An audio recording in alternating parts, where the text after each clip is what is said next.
es el manejo y la detección de las lesiones premalignas para el cáncer gástrico temprano.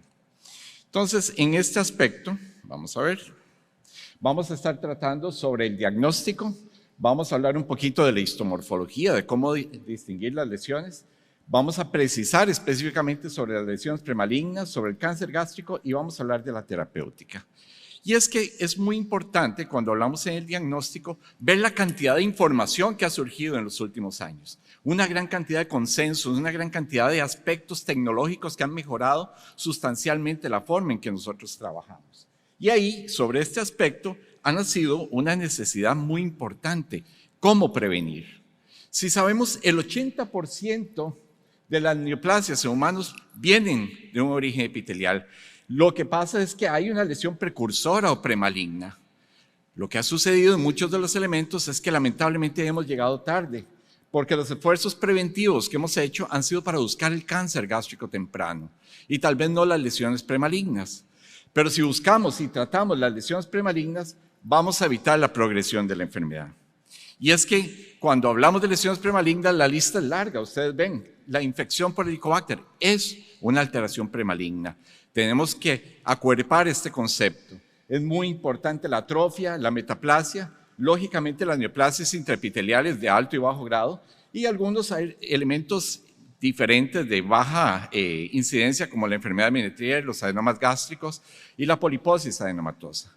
Pero lo importante de esto es que cada uno de estos elementos, cada una de estas patologías tiene un riesgo diferente, un riesgo establecido de progresión hacia la neoplasia. Entonces no es que vamos a poner nuestro interés solo en las metaplasias o solo en la atrofia. Tenemos que observar cada uno de los elementos que va creciendo y cómo se va modificando en el individuo para entonces prevenir realmente. Es ahí donde la histomorfología, donde la endoscopía de imagen avanzada, donde la nueva tecnología nos puede ayudar mucho.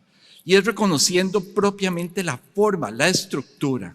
Tenemos que recordar la histología, ver cómo está constituida la glándula en sus características, el orificio críptico, el epitelio marginal de la cripta, la red capilar subepitelial, todos esos elementos del sistema colector superficial, la distancia entre una y otra cripta, que son los elementos que reconocemos cuando hacemos la endoscopía. Vean aquí el orificio críptico, el volumen colector, la red capilar subepitelial, la distancia entre una y otra cripta y el epitelio marginal de la cripta. Estos elementos que una y otra vez hemos hablado e insistido son esenciales para poder entender entonces cuando queremos distinguir entre una gastropatía química, entre la gastritis por Helicobacter y la atrofia. Este es el camino inicial, esta es la puerta para poder entrar a los diferentes diagnósticos que nos van a llevar a conocer las realidades. Y es así como podemos diferenciar lo que es un elemento de gastropatía química, de la gastritis por Helicobacter y de la atrofia como tal, simplemente observando las diferencias en cada uno de los elementos, que ya vamos a entrar a esto. Y en esto, lógicamente, empecemos por la lesión premaligna más básica. Yo quisiera traer 1000 diapositivas, pero cuando dije que iba a durar 2 horas, nadie me lo creyó. Y me dijeron que nada más tenía 18 minutos. Entonces, comencemos con lo más sencillo. ¿Cómo diferenciar una gastritis química de una gastritis por Helicobacter? ¿Se acuerdan los elementos que habíamos hablado? Vean el orificio críptico acá, lleno de material inflamatorio, que es diferente al orificio críptico en la gastropatía química, donde hay material mucoso y pasa la luz. Podemos ver entonces que la red capilar subepitelial está alrededor del sistema de la glándula. Pero en el caso del Helicobacter, la red capilar subepitelial se mete en el epitelio marginal de la cripta. Vean esos epitelios marginal de la cripta, grandes, que son diferentes a la estructura que observamos a nivel de la gastropatía química, donde tiene una distancia apropiada. Y muy importante, lógicamente, eso hace que la diferencia de distancia entre una y otra cripta aumente y sea un elemento de diagnóstico. Esto lo hacemos con endoscopía de alta resolución. Y teniendo claro este elemento, comencemos a trabajar un poquito sobre lo que más nos importa, que son las atrofias y las metaplasias. Ven qué interesante, el consenso de Asia del 2018 ya nos dijo hace mucho tiempo que las técnicas de endoscopía avanzada nos mejoran sustancialmente el diagnóstico de la atrofia y la metaplasia. Y eso, lógicamente, porque aumentamos sustancialmente la detección de la metaplasia y además reducimos la posibilidad de la pérdida de lesiones de carácter sincrónico. Pero ¿cómo reconocemos estos elementos? En el caso de la atrofia, nos hemos acostumbrado a hablar de cosas topográficas, de la clasificación de Kimura, para hablar sobre la extensión. Pero propiamente de la histomorfología, tal vez la clasificación en Ishikawa nos sirve mucho para diferenciar la progresión, cómo va avanzando la atrofia. Y ustedes ven aquí el patrón punteado, donde ustedes aplicando BLI ven puntitos múltiples donde ya no hay glándulas. Estas se conjuntan en la evolución, se van uniendo y van produciendo los famosos patrones agrietados hasta que finalmente comparten zonas donde ya no hay glándulas y vemos la aparición de la metaplasia. ¿Por qué es importante esto? Porque esto nos explica un poco lo que Pelayo Correa decía cuando erradicábamos el Helicobacter, que algunos de estos pacientes que tenían atrofia y metaplasia, las lesiones regresaban. Nos hablaban de un 40%, pero es que hay una diferencia específica en la forma de manifestación de cada una de las lesiones y cómo esta regresión se puede dar. Entonces, la atrofia es un elemento importante. La metaplasia es mucho más importante porque nos vamos acercando cada vez a la malignidad. Y aquí, los dos elementos de metaplasia completa o incompleta, tenemos que recordar muy bien la histomorfología y la histología. Esta es la metaplasia incompleta clásica, ¿se acuerdan? Esa forma vellositaria, la metaplasia de intestino delgado, donde las células caliciformes están escasas. Vemos que hay la vascularidad es adecuada. Esto lo traducimos cuando vemos en endoscopía a estas lesiones. Vean aquí cómo se ven estas vellosidades. Esto que ustedes están viendo acá es esto, son estas vellosidades. Es la capacidad de poder generar ese diagnóstico. Y en esta posición, para que las pongamos así bonitas, se parezcan, ¿verdad?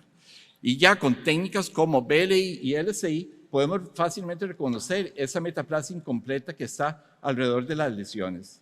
Vean acá, esta es la metaplasia incompleta. Entonces, tenemos ya capacidad descriptiva para poder diferenciar la metaplasia incompleta.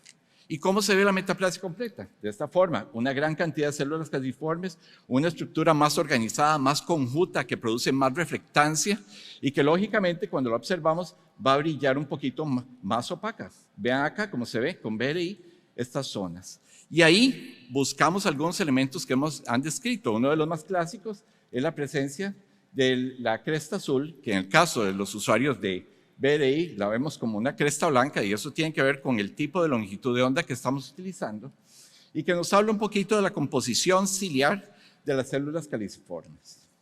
Ahora, esto es muy importante porque lógicamente tiene una correlación importante en la descripción de la metaplasia intestinal. Y vean cómo estas técnicas contra luz blanca, la capacidad de poder generar un diagnóstico es sumamente alto. Vean, 34 contra 88 y su valor predictivo prácticamente se cuadruplica cuando usted está utilizando estas técnicas.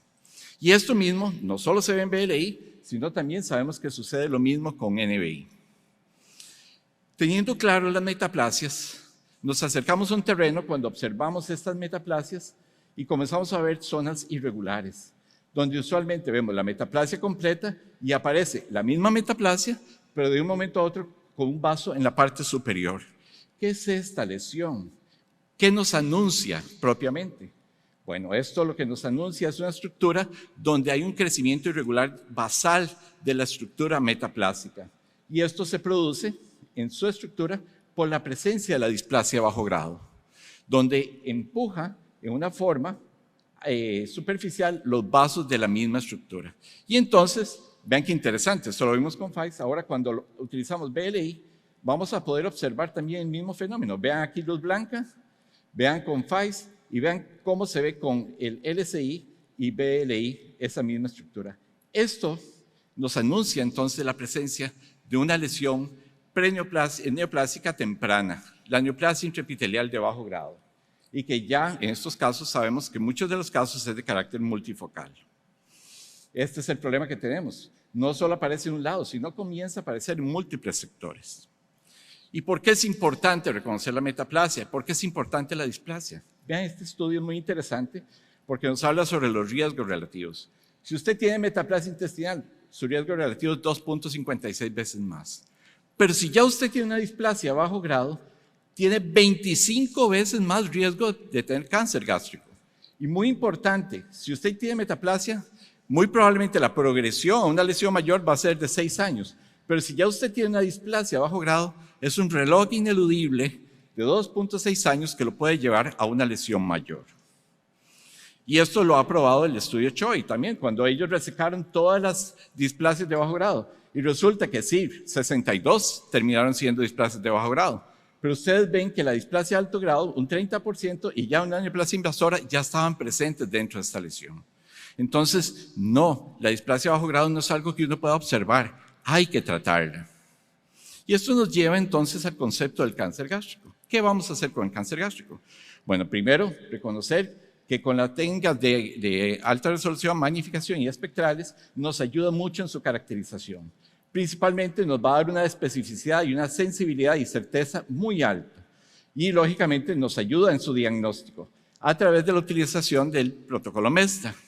Protocolo MESTA, que es buscar la línea de marcación, las características glandulares y vasculares de la estructura para poder definir la neoplasia. Veamos un ejemplo. Aquí ustedes ven una lesión que parece sencilla, parapilórica.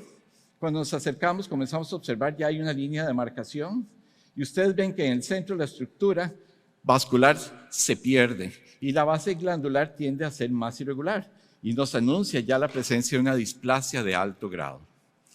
Esto nos obliga ya a generar un tratamiento singular para este tipo de lesión.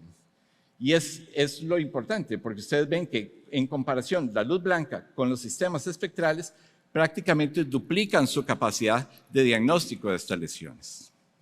Entonces, recordando el ejemplo y viendo esta lesión, ustedes ven ya en luz blanca una lesión que parece discretamente deprimida.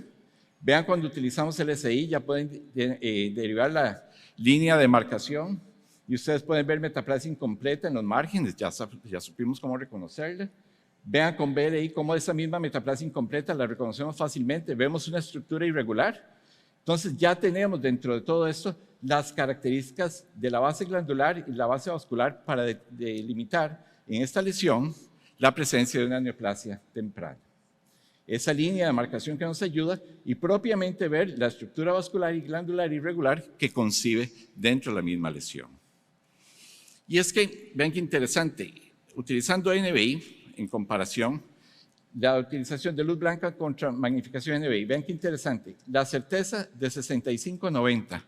Pero si ustedes juntan estas dos técnicas, vean qué interesante, ese 65 lo sube a 97, a una sensibilidad mayor y una mayor especificidad. Entonces sí, este tipo de técnicas nos ayudan, no solo en el diagnóstico, sino en la adecuada caracterización de las lesiones. Y es lo mismo que encontramos con LSI. Vean qué interesante, los resultados experimentados no experimentados, la diferencia. Cuando se utiliza LSI, después valorando la tasa de pérdida después de la erradicación del Helicobacter, vean qué interesante cómo disminuye sustancialmente la tasa de pérdida de neoplasias. Pero esto se da principalmente para las lesiones pequeñas de menos de 10 milímetros y lógicamente para aquellas lesiones que más nos cuesta encontrar, que son las lesiones planas o deprimidas. Y en esto hay muchos consensos al respecto. El más importante, y pienso yo, el que más documentado es el MAPS-2, que nos ayuda mucho a entender cómo debemos manejar estas lesiones. Entonces, recordemos esto, siempre debemos hacer un buen tamizaje a esos pacientes con alta resolución, con alta definición y tomando las biopsias guiadas. Es muy importante erradicar el enemigo y ver los fenotipos de manifestación de cómo está presente, si hay solo atrofia, si hay atrofia con metaplasia, si hay presencia de antecedentes de primer relativo de cáncer gástrico, que son los que nos van a definir cómo manejar ese paciente en sus periodos. Y sí, muy importante el tratamiento de la displasia, que lo vamos a ver más adelante. Entonces, en terapéutica hay nuevas noticias, vean qué interesante.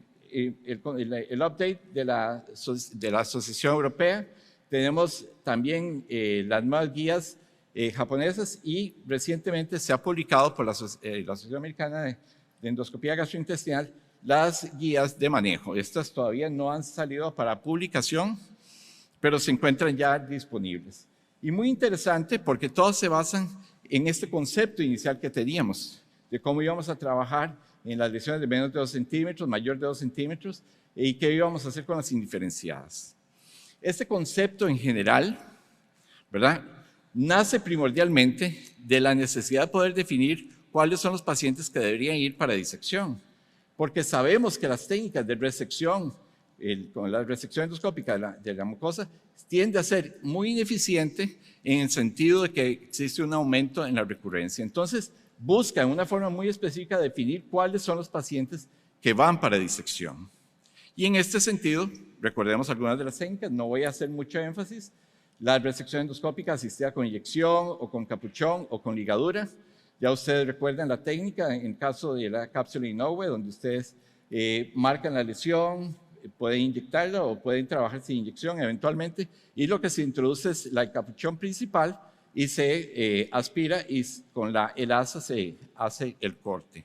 O bien poder utilizar la técnica de ligadura, que también es útil para este proceso. La disección endoscópica, yo creo que esto es un término que no vamos a discutir. Sabemos la gran utilidad en los diferentes pasos de lo que es el demarcado de la lesión, la elevación del margen y hacer la disección en las diferentes técnicas, si vamos a hacer bolsa o no, o si vamos a hacer una disección angular pasiva.